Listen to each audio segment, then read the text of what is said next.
Hai guys, kisah pilu kali ini berasal dari negeri tetangga yakni Singapura.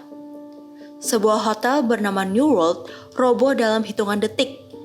Tragedi ini terjadi pada tanggal 15 Maret 1986, tepatnya pada siang hari pukul 11:25 waktu setempat. Mari kita simak video berikut ini untuk mengetahui kronologi dan penyebab insiden ini. Sebelum kita masuk ke kronologi insiden ini, mari kita bahas bangunan tersebut terlebih dahulu.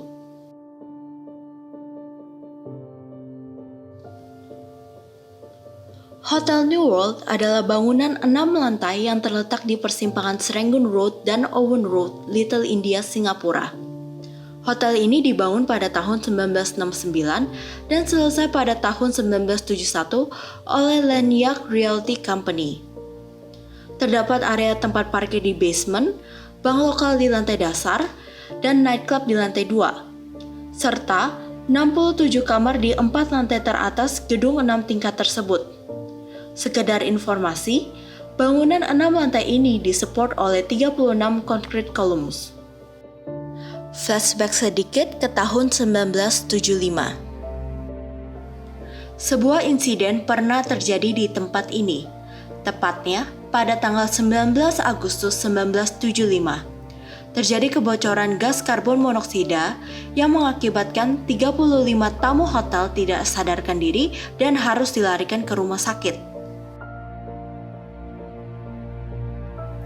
11 tahun setelah terjadinya insiden tersebut, tepatnya di tanggal 14 Maret 1986, Madam Lily Theo, salah seorang pekerja di nightclub, mendengar kolom penyangga di lantai dansa retak pada pukul 7 malam.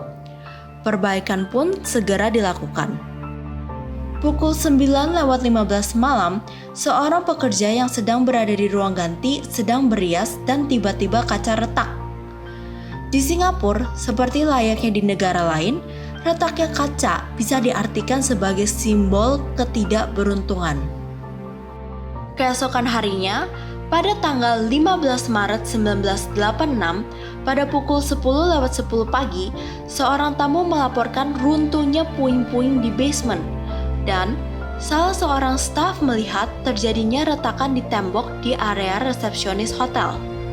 Retakan pun semakin melebar dan semakin parah, hingga pada pukul 11:25 terjadi goncangan yang sangat buruk dan hotel tersebut pun roboh dalam hitungan detik.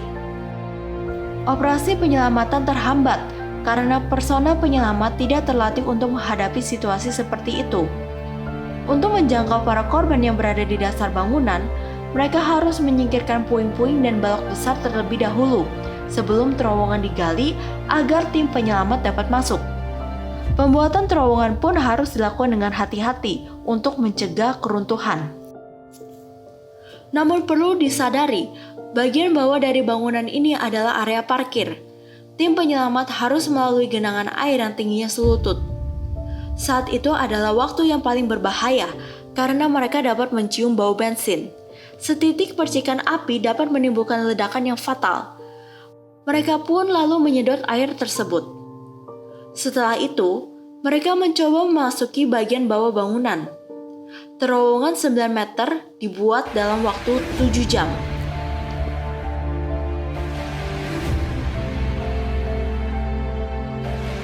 Akibat dari tragedi ini, 17 orang luka-luka dan 33 orang meninggal. Lalu mengapa bangunan ini bisa roboh?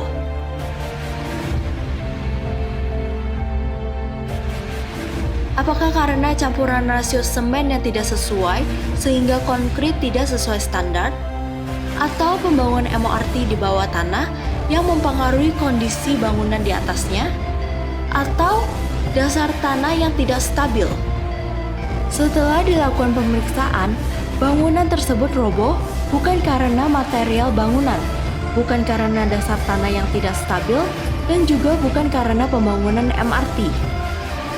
Berdasarkan laporan yang dirilis tim investigasi, disimpulkan bahwa insiden ini terjadi karena struktur bangunan yang tidak memadai. Bangunan ini bukan didesain oleh pekerja profesional sehingga terdapat kesalahan-kesalahan dalam kalkulasi, contohnya seperti pilar-pilar. Pilar-pilar tersebut sudah mencapai batas maksimum kemampuan untuk menahan beban, bahkan sebelum ada penambahan beban dari instalasi-instalasi. Setelah ditelusuri, terdapat penambahan beban dalam bangunan yang bukan bagian dari desain bangunan awal. Pada tahun 1975, bank lokal membangun Steel Reinforced Strong Room yang menambah 22 ton beban pada bangunan. Pada tahun 1978, pemilik hotel melakukan instalasi 2 air conditioning towers sehingga menambah beban pada bangunan tersebut. Pada tahun 1982, untuk merenovasi bagian luar bangunan, dilakukan pemasangan keramik di bagian eksterior tembok bangunan yang menambah beban bangunan sebesar 50 ton. Dan di tahun 1986, sebelum bangunan roboh, pemilik hotel kembali menginstal satu lagi air conditioning tower. Pembangunan bangunan ini juga tidak diawasi oleh pekerja profesional atau pekerja yang ahli di bidang konstruksi. Bahkan, bangunan ini tidak melakukan maintenance berkala. Akibat kesalahan dari kalkulasi, desain, dan konstruksi, robohnya bangunan hanyalah masalah waktu saja. Sekian video dari kami, jangan lupa like, komen, dan subscribe. Sampai jumpa di video berikutnya.